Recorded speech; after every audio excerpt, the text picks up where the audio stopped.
A ver, ¿qué pasaría si Estados Unidos e Irán entraran en guerra? Pero ojo, no una guerra de años, no. Pensemos en un conflicto corto, muy intenso, de apenas 6 semanas. Pues bien, el New York Times se imaginó justo ese escenario y su análisis, la verdad, es demoledor. Vamos a meternos de lleno a desgranar las consecuencias estratégicas, que son gravísimas según el periódico, de lo que ellos califican como una decisión simple y llanamente imprudente. Para entender bien su argumento, vamos a seguir esta hoja de ruta. Empezaremos con la base de todo. ¿Por qué consideran que la guerra fue una imprudencia? Luego veremos los 4 reveses estratégicos que, según ellos, se produjeron en cadena. Y para terminar, la solución que proponen para, intentar minimizar los daños. Venga, empezamos. El periódico, la verdad es que va directo al grano.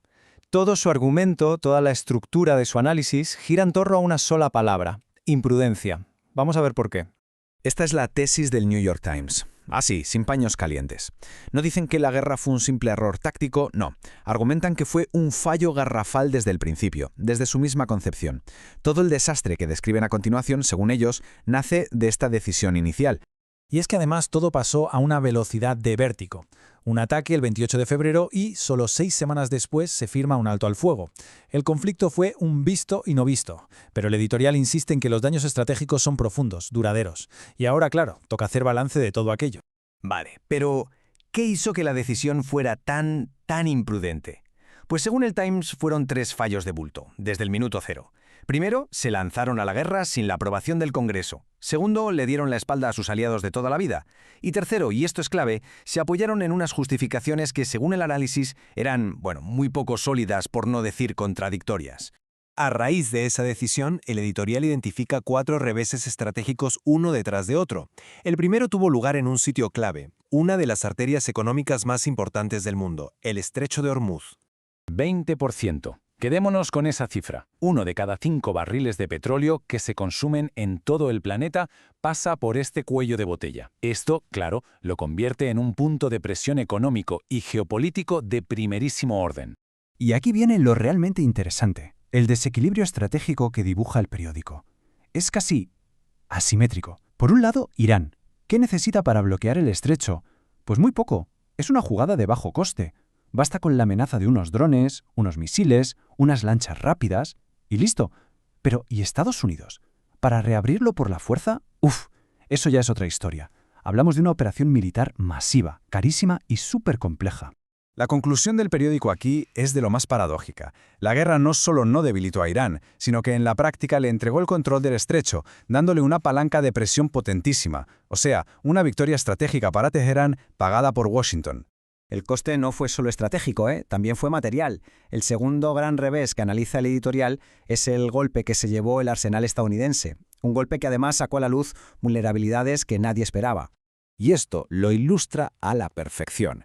El editorial cita a expertos que calculan que más de una cuarta parte de todos los misiles Tomahawk del arsenal estadounidense se gastaron solo en este conflicto. Imaginaos, reemplazarlos, según el artículo, va a llevar años.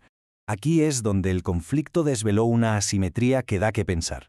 Por un lado, Estados Unidos lanzaba misiles de millones de dólares. ¿Y cómo respondía Irán? Con enjambres de drones baratos de usar y tirar que resultaron ser sorprendentemente eficaces. Para el Times, esta es una lección fundamental sobre cómo van a ser las guerras del futuro.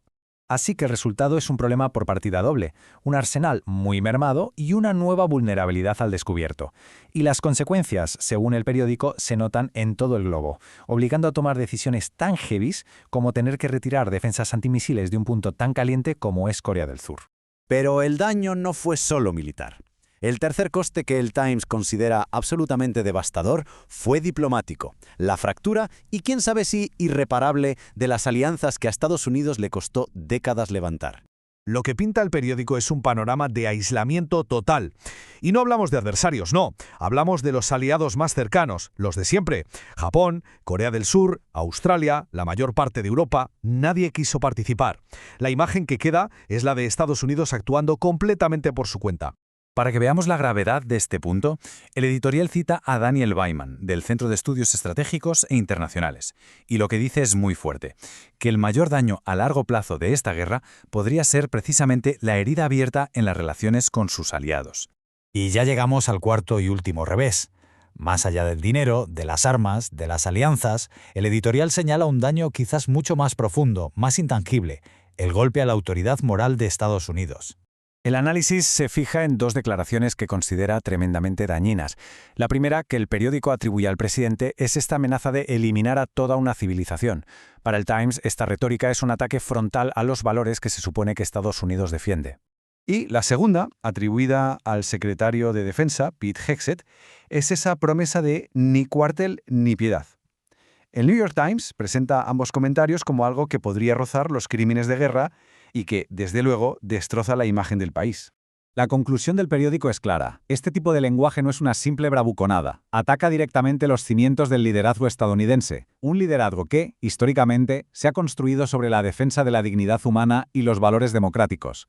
Después de pintar este panorama tan desolador, el editorial no se queda solo en la crítica. En su parte final, intenta responder a la pregunta del millón. Bueno, ¿y ahora qué? ¿Hay alguna forma de reparar este desastre? ¿Hay un camino para seguir adelante? El diagnóstico final del periódico es implacable. La guerra ha dejado a Estados Unidos más débil y más pobre. Pero ojo, advierten que esto no es solo una derrota para Washington. En este tablero global, un Estados Unidos más débil, argumentan, significa un mundo más cómodo y seguro para el autoritarismo. Entonces, ¿hay salida?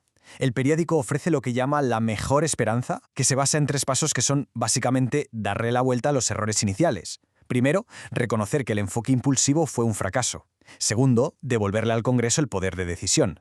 Y tercero, y esto es fundamental, volver a llamar a la puerta de los aliados a los que se despreció. Y con esta pregunta tan potente termina el análisis del Times. Cuando el daño estratégico es tan hondo, ¿es de verdad posible minimizarlo? ¿O hay errores de los que una superpotencia simplemente ya no se recupera? El periódico deja una puerta abierta, a la esperanza sí, pero la pregunta desde luego queda en el aire.